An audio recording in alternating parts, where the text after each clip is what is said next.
seramai 52 buah NGO yang telah bernaung di bawah Op Ehsan. Kita akan mengatur gerak kita punya usaha seterusnya untuk menghantar bantuan kemanusiaan ke Palestin di Gaza, sama ada melalui laluan udara ataupun perjalanan laut. Untuk peringkat pertama, kita akan melaksanakan sorti ketiga, insya-Allah dengan sokongan dan dukungan semua pihak. Kita akan berusaha untuk menghantar dengan muatan yang lebih besar menggunakan pesawat yang lebih besar, iaitu 747 fighter dengan muatan yang boleh dibawa seberat 60 tan.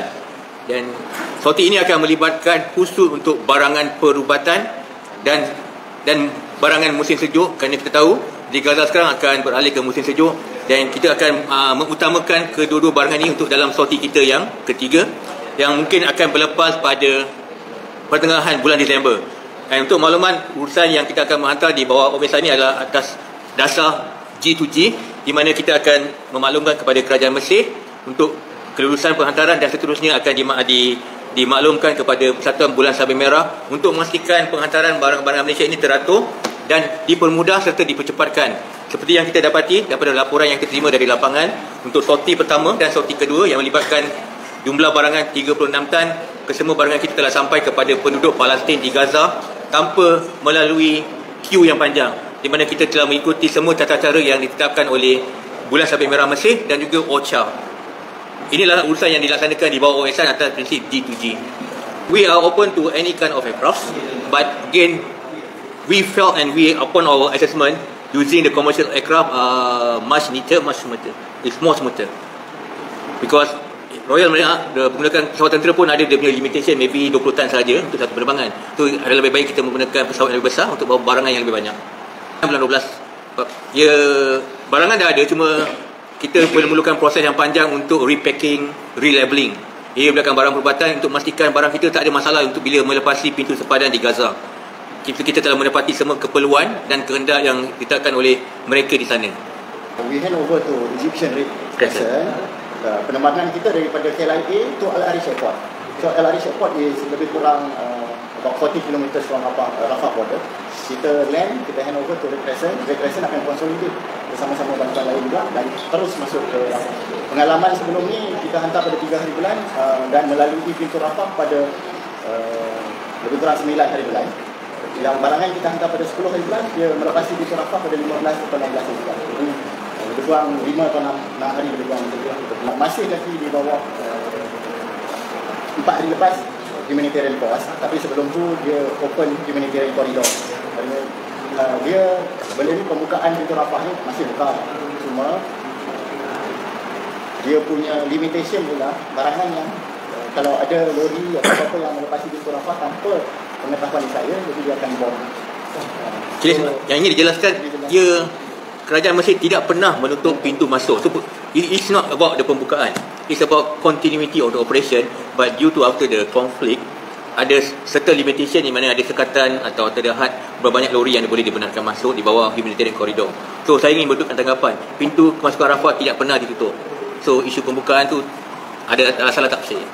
Kerajaan Mesir tidak pernah menutup pintu tu. Sekatan tu adalah. Sekatan tu sebabkan pada peringkat awal pintu di sebelah Gaza tu telah dibom oleh Israel dan memerlukan masa untuk perbaikan. Dan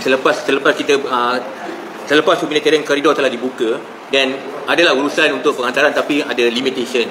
Pada peringkat pertama cuma 20 buah konvoi lori saja dibenarkan masuk, dan adalah sekatan-sekatan dari segi pemeriksaan semula, pemindahan ke lori oleh pihak Palestin. Ia makin masa, tapi semenjak akhir ni jumlah lori yang telah dibenarkan masuk telah meningkat, dan pada masa humanitarian pause yang 7 hari lepas, jumlah kemasukan lori telah bertambah berkali-kali ganda, tapi tidak lagi mencukupi apa yang kita hendak, seperti yang telah dijelaskan oleh Menteri Luar Saudi di New York semalam.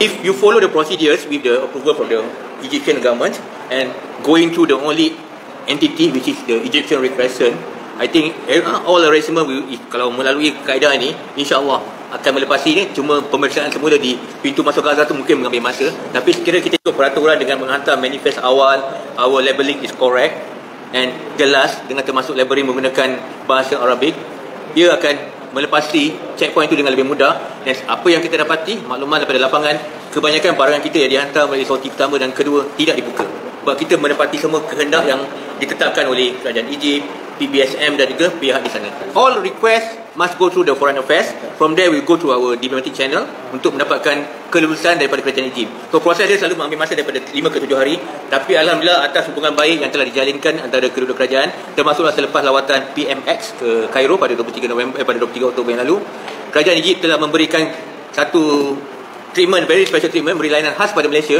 di mana approval yang kita dapat tu kurang daripada tempoh yang biasa diberi pada negara-negara lain. So we are getting special treatment, dan selalunya kita barang kita telah dapat mengatasi the queue sebabkan hubungan baik yang telah dijalin dan telah terjalin antara kedua negara, yang juga atas persefahaman di antara kedua pemimpin semasa lawatan yang amat berhormat PMX ke Kahira pada bulan Oktober yang lalu. I think for the first phase when we launched the campaign to collect the items, I hope you can correct me for the fact, pada peringkat awal masa kita melancarkan kutipan untuk mengutip barangan, kita cuma membuat kutipan selama 2 hari sahaja pada minggu ke-3 Oktober, dan waktu kutipan yang pertama tu kita telah berjaya mengumpul barangan lebih 50 tan, dan kita mengambil masa lebih pada seminggu untuk repackaging dan relabeling. Dan sorti yang pertama telah melibatkan penghantaran barangan makanan, ubat-ubatan, 82% adalah perubatan dan juga untuk susu bayi. Dan sorti kedua melibatkan penghantaran 16 tan. Keseluruhan barangan yang dihantar daripada pengumpulan yang pertama adalah 36 tan. Yang kita masih ada baki dalam 20 tan lagi di gudang penyimpanan di Mapim di Bandar Senia. So dalam untuk sorti ketiga ni kita masih lagi tidak membuat pengumuman. Mungkin Sekretariat akan buat pengumuman dalam minggu depan untuk pengumpulan barang-barang perubatan sahaja. Dan alhamdulillah setakat ini apa yang dimaklumkan, dari segi pledges, aku janji untuk menyumbang barang perubatan ini telah menepati keperluan 60 tan yang diperlukan, dan juga barang-barang untuk musim sejuk. And saya dimaklumkan oleh Sekretariat just now, the gudang di Mapim akan dibuka semula pada mulai hari Isnin depan. So bagi pihak Sekretariat, bagi pihak tim-tim NGO, kita mengalu-alukanlah sukarelawan, dia kata sukarelawan je, sukarelawan buat masa ni untuk membantu dari segi urusan repackaging dan urusan-urusan lain yang berkaitan. Dan dijangkakan proses untuk repackaging, relabeling barang-barang perubatan ini akan mengambil masa 2 minggu, because they need to be tedious and it's a very complex process when we are dealing with medical items. Kita ada komitmen from Kementerian Ubat-ubatan daripada Kementerian Kesihatan Malaysia, lebih kurang 18 tan. Kurang 18 tan. Kemudian komitmen daripada NGO perubatan di bawah OPSESAN. Kita tambah semua tu, kita ada lebih kurang 25 tan ubat-ubatan dan consumable, medical consumable. Kemudian kita ada sumbangan daripada badan-badan seperti Hawa Malaysia dan Bakat ATM yang kami jangkakan lebih kurang 30 tan, sumbangan barang-barang berupa peralatan dan keperluan musim sejuk, winter clothing, blankets dan juga sleeping bags. So di situ saja kita dah ada lebih kurang 55 tan, dan gross weight, berat kasar yang akan dibawa termasuk pallet semua untuk penerbangan ketiga adalah 60 tan. Jadi daripada segi keperluan barangan dah cukup tinggi. Jadi sekarang ni apa yang kita perlu buat adalah kita perlu sort barang-barang yang diterima, kita perlu timbang semula, pack semula dan label mengikut kehendak pihak berkuasa di Mesir, supaya barang-barang kita tidak mengalami masalah bila sampai. Pesta ni adalah satu kolaborasi yang unik yang telah diilhamkan oleh Dr. Zamri, Menteri Luar Negeri, untuk menggabungkan buat pertama kali satu kumpulan NGO kita yang memang aktif bergiat dalam aspek kemanusiaan dalam satu payung, to work together as one entity and one unit to deliver the goods at a much speedier rate. Selama ni NGO kita kebanyakannya bergerak secara berasingan, dan akan ada masalah bila dia bergerak secara berasingan, tapi as a team bergotong royong, saya percaya kita telah berjaya membuktikan bahawa sorti pertama dan sorti kedua, dan InsyaAllah with the more projects under OPSESAN, kita berharap akan ada lebih banyak NGO untuk join this very unique effort.